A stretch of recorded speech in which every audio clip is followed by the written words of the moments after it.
Hello students, welcome to my channel GJS study. I am your maths teacher और आज हम पढ़ेंगे class 9th maths NCERT की exercise 1.6 के सभी क्वेश्चंस। तो यहाँ हमें क्वेश्चन 1 हमको यहाँ पे दिया गया है कि इसमें हमें क्वेश्चन 1 में बोला है कि फाइंड, यहाँ पे हमें 3 पार्ट्स इसके दिए गए हैं और 64 की पावर की जो फर्स्ट पार्ट है इसमें 64 की कुछ पार्ट्स दी गई है और इसको हमें सॉल्व करना है। तो यहाँ पे हम इसके फर्स्ट पार्ट को लेकर के चलते हैं और हमें यहाँ पे दिया है 64 की पावर 1/2। तो आप ये देखिए, जो स्क्वायर्स वाले सवाल थे, लाइक जैसे इस तरीके से कि हमें 5 का स्क्वायर है, इसको सॉल्व करना है, तो हमने कैसे कर लिया था 5 × 5, इस तरीके से करके हमने इसकी वैल्यू को फाइंड कर लिया था। बट यहाँ पे जो हमें इसकी एक्सपोनेंशियल पावर दी गई है वो हमें 1/2 दी गई है। तो इसे हमें कैसे सॉल्व करना है, तो देखिए हमने जो है इसी चैप्टर में जो हमने आपको आइडेंटिटी बताई थी, तो उसमें आइडेंटिटी अकॉर्डिंग क्या था कि ए की एम, हमने ये जो एक्सपोनेंट पावर थी ये हमने पढ़ी थी ए, एम और एन। अगर a⁴m और इसकी पावर अगर n होती है तो ये क्या बन जाती है, m और n बन जाती है। ओके, तो वही वाली हमें ये इसके इस लॉ को यूज़ करते हुए और हमें ये क्वेश्चन को सॉल्व करना है। तो हम क्या करते हैं, यहाँ हमें 64 की पावर 1/2 करते की दिया गया है, तो हम ऐसा करते हैं 64 को फैक्टराइज कर लेते हैं। और 64 को फैक्टराइज किस तरीके से करते हैं, ये देखिए, इसमें हम लेंगे, पहले ये 2 से जा रहा है, हम स्मॉल नंबर से, स्मॉलेस्ट नंबर से लेते हुए स्टार्ट करते हैं। तो ये हमें इस तरीके से मिल जाएगा 216 एंड फिर 8 से 2 और ओके, आप ये देखिए, तो हमें किस तरीके से मिल रहा है 1 2 3 4 5 और 6। ओके, तो यहाँ हमें 2 की पावर हमें यहाँ पे क्या मिलती है 232। तो इस तरीके से हमें यहाँ पे 2 की कितनी पार्ट्स मिल जा रही हैं 1 2 3 4 5 एंड 6। तो हम इसको क्या लिख सकते हैं 2 की पावर 6 एंड इसको 64 को हम इस तरीके से लिख सकते हैं, और जो इसकी अपनी खुद की पावर है वो है 1/2। तो आप ये देखिए, इस लॉ के अकॉर्डिंग, इस एक्सपोनेंशियल लॉ के अकॉर्डिंग ये जो अंदर और बाहर की पावर होती है, तो हम इसको किस तरीके से लिख सकते हैं 2 की पावर 6 × 1/2। ओके, हम इसे इस तरीके से लिख सकते हैं। और जब हमने इसको सॉल्व किया तो 2 से 6 कटा 3 टाइम्स, तो हमारी वैल्यू क्या आ गई इसकी 2 टू दी पावर 3, और 2 की पावर 3 का मीन्स हो गया 2 × 2 विच इज़ 8। तो इस तरीके से इसको सॉल्व करने के बाद में हमें क्या मिला है, यहाँ पे आंसर 8 मिला है। ओके, अब इसका लेते हैं हम सेकेंड पार्ट। सेकेंड पार्ट में हमें दिया है 32 की पावर 1/5। इसको भी हमें इसी की तरह सॉल्व करना है। तो हमने इसमें क्या किया 32 को फैक्टराइज कर लिया। और 32 को फैक्टराइज हम किस तरीके से कर सकते हैं, देखिए आप इसे इस तरीके से भी कर सकते हैं, लाइक हम 2 से लेते हैं इसको, हमें लग रहा है कि ये जो है कि 1 नंबर है और 2 से ये फैक्टराइज हो जाएगा। तो 2 × 2, तो 2 × 2 4 2 8 और 8 × 2 16 × 2। तो हम इस तरीके से 32 को फैक्टराइज करके लिख सकते हैं और साथ में 1/5। और फिर हम ये जो हमारी देखिए 1 2 3 4 5 हमें मिला है 2 टू दी पावर 5, और साथ में जो इसकी एक्सपोनेंशियल पावर है 1/5 है। फिर इसी तरीके से इसी को अप्लाई करते हुए हमने क्या किया 2 की पावर 5 × 1/5, और ये 5 से 5 कैंसिल हो गया और हमें यहाँ पे मिल गया इसका आंसर 2।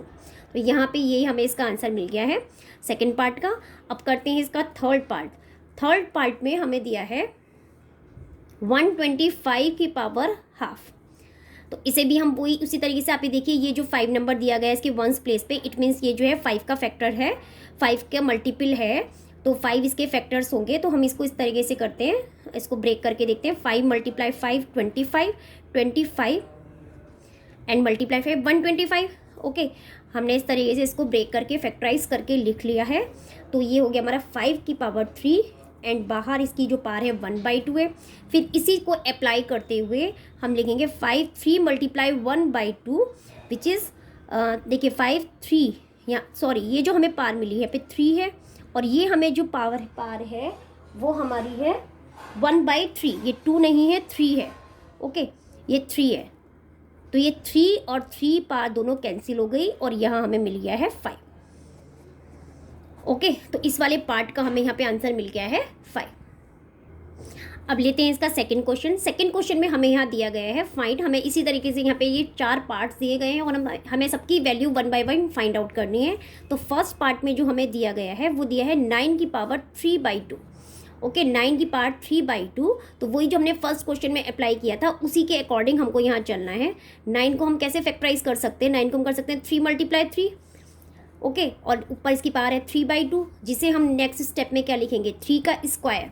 तो ये हो गया 3 का स्क्वायर, 3 का स्क्वायर इसे अंदर लिखना है और बाहर की पावर में हमें लिखना है 3/2।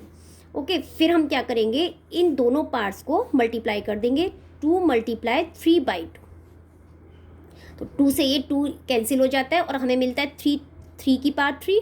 तो 3 की पावर 3 मीन्स 3 × 3 इट मीन्स 3 3 जा 9, 3 जा 27। तो ये हमें यहाँ पे इसका आंसर मिल जाता है 27।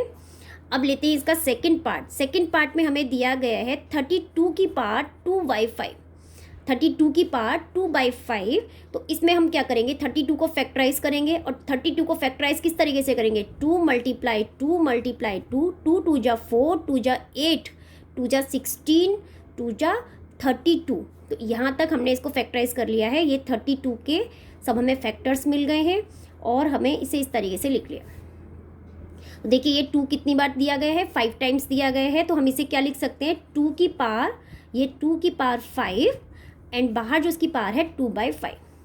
फिर हमें इसे किस तरीके से लिखना है, ये दोनों पार्ट्स को 5 × 2/5।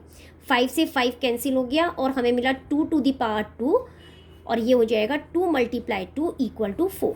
तो ये हमें इसे सॉल्व करके जो हमें आंसर मिला है यहाँ पे वो है 4। ये इसका आंसर हो गया। अब लेते हैं इसका थर्ड पार्ट। थर्ड पार्ट में 16 की पावर 3/4 हमें यहाँ दिया गया है, 16 की पावर 3/4। तो इसमें हम क्या करते हैं, वही 16 को हम फैक्टराइज कर लेंगे। तो हम क्या लिखेंगे, 2 × 2 × 2 × 2, 2 2 जा 4, 2 जा 8, 2 जा 16, इस तरीके से 3/4। तो ये हमारा क्या बन जाएगा, 2 की पावर, ये 4 पार्ट दे रखे हैं और बाहर हो गई 3/4। तो 4 से 4 कैंसिल हो जाता है। इसको हम ऐसे भी लिख सकते हैं, 2 पहले हम इसे ऐसे लिख लेते हैं, वरना नहीं तो आप कंफ्यूज हो जाएंगे। 4 से 4 कैंसिल हो गया और अब हमें मिला है 2 की पावर क्यूब एंड 2 क्यूब हो गया हमारा 2 × 2 × 2, और इस तरीके से हमें ये 2 2 जा 4, 2 जा 8, और यहाँ पे ये आंसर मिल गया है हमको 8।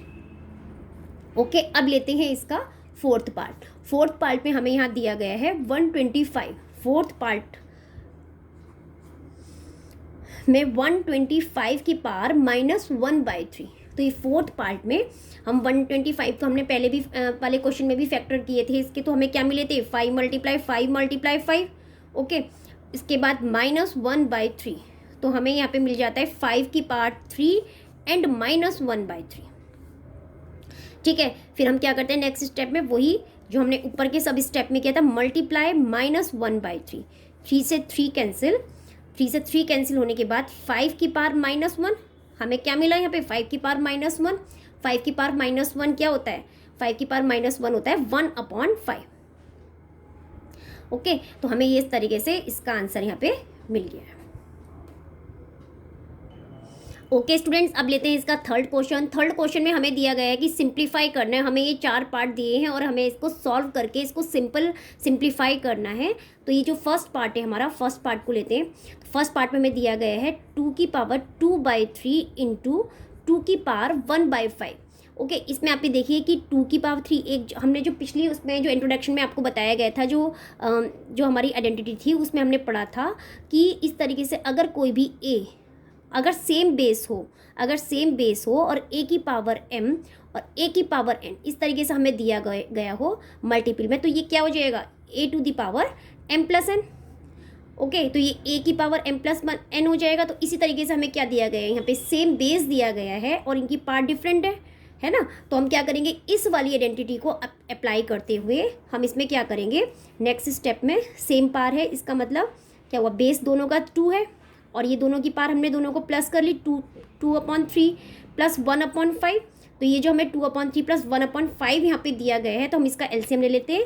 अलग से हम इसको कर लेते हैं, 2/3 + 1/5 का जो हमने एलसीएम लिया तो हमारा क्या बना, 3 5 जा 15, 5 2 जा 10 एंड 5 की 3 बार गई, तो 5 का 3 बार डिवीज़न हुआ, 5 3 जा 15। तो ये हमारे पास इस तरीके से आ जाता है 13/15। तो इसको सॉल्व करके 13/15 आ जाता है। इट मीन्स 2 की पावर हमें मिल जाती है 13/15। ओके, अब इसको फर्दर और सॉल्व नहीं हो सकता, ये सिंप्लीफाई हो गया है और यही इसका आंसर है।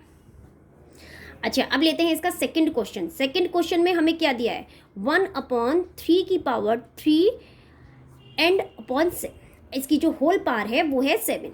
ओके, तो यहाँ पे हम इसको किस तरीके से सॉल्व करते हैं, देखिए इसे हमें किस तरीके से सॉल्व करना है। अगर जैसे हमारे पास अब आइडेंटिटी जो हमने ये यूज़ करी थी पिछले इससे पहले वाले क्वेश्चन में, तो उसमें क्या था कि m इस तरीके से अगर हमारे पास कोई होती है आइडेंटिटी होती है या कोई भी क्वेश्चन इस तरीके हमारे सामने आता है, तो हम क्या लिखेंगे इसे a = mn, इन दोनों की मल्टीप्लाई हो जाएगी। तो वही हमें सेम यहाँ पे अप्लाई करनी है। तो यहाँ पे हमने क्या लिखा, 3 और 3 की पावर 3 × 7। ओके, तो अब ये यहाँ पे जाके क्या हो जाएगा, 3 की पावर 21। तो 1/3 की पावर 21 हमें यहाँ मिल गया है और यही इसका आंसर है। ओके, अब हम करते हैं इसका नेक्स्ट पार्ट। थर्ड पार्ट में हमें दिया है 11 की पावर 1/2 एंड 11 की पावर 1/4। देखिए जो क्वेश्चंस हैं सभी क्वेश्चन में अलग अलग आइडेंटिटी यूज़ की गई है और इसमें भी हमने एक आइडेंटिटी और मैंने आपको बताई थी कि a⁴n एंड a⁴n अगर इस तरीके से दिया गया हो, सेम बेस हो और इनकी पार्ट डिफरेंट हो और ये इस तरीके से रैशनल की नंबर की फॉर्म में हो, तो हम इसे कैसे लिखेंगे, this is equal to a की पावर m-n हो जाएगा, a⁴m-n हो जाएगा। तो वही हमें यहाँ पे भी सेम केस है और इसे भी हमें इसी तरीके से सॉल्व करना है कि इसमें जो बेस दिया गया है वो है 11 और ये जो इसकी एक्सपोनेंशियल पावर दी गई है उसे हमें माइनस कर लेना है। जो नीचे वाली पावर हमें दी गई है, जो नीचे वाले डिनोमिनेटर में दी गई है, वो ऊपर आके माइनस की हो जाएगी। तो इस तरीके से 1/2 माइनस 1/4 जब हम इसको सॉल्व करेंगे ऐसे ही एलसीएम ले करके, तो इसको एलसीएम ले करके ये हमारा बन जाएगा 1/4। इसको हमने सॉल्व कर लिया और सॉल्व करके हमने इसका आंसर लिख दिया यहाँ पे 11 टू दी पावर, ये हमारे आंसर आ गया यहाँ पे 1/4। ओके, तो इस तरीके से हमने इसको सिंप्लीफाई कर लिया है और ये इसका आंसर हमें यहाँ मिल गया है। अब लेते हैं इसका फोर्थ पार्ट में हमें क्या दिया है, फोर्थ पार्ट में हमें दिया है 7 to the power 1/2 into 8 to the power 1/2। अच्छा, अब यहाँ पे आप ये देखिए कि यहाँ पे जो है बेस तो डिफरेंट है बट दोनों की पावर सेम है ना। तो जब इस तरीके की भी आइडेंटिटी हमने पहले आपको पढ़ाई है कि अगर इस तरीके से होता है, सपोज a⁴m एंड b⁴m, इसमें क्या है कि ये दोनों बेस डिफरेंट है और साथ में इनकी पावर जो है वो सेम है, तो हमने इसे क्या लिखा था, ab⁴m, है ना। तो ये चीज़ हमने यहाँ पे पढ़ी हुई है, तो इसी को हम यहाँ पे अप्लाई करते हुए इसको लिख देंगे 7 × 8 एंड इसकी पावर हो गई 1/2। बोथ इसकी जो बोथ नंबर्स हैं उनकी पावर जो है वो 1/2 है। तो इसको सॉल्व करके हमारा कितना आ गया, 56 की पावर 1/2। तो इस तरीके से हमने यहाँ पे इसका आंसर यहाँ पे निकाल लिया है। फोर्थ पार्ट का आंसर ये है। ओके स्टूडेंट्स, इस एक्सरसाइज के सभी क्वेश्चंस आपको सॉल्व करवा दिए गए हैं। अगर चैनल को आपने सब्सक्राइब नहीं किया है तो चैनल को सब्सक्राइब कर लें, लाइक करें और शेयर करें। Thank you.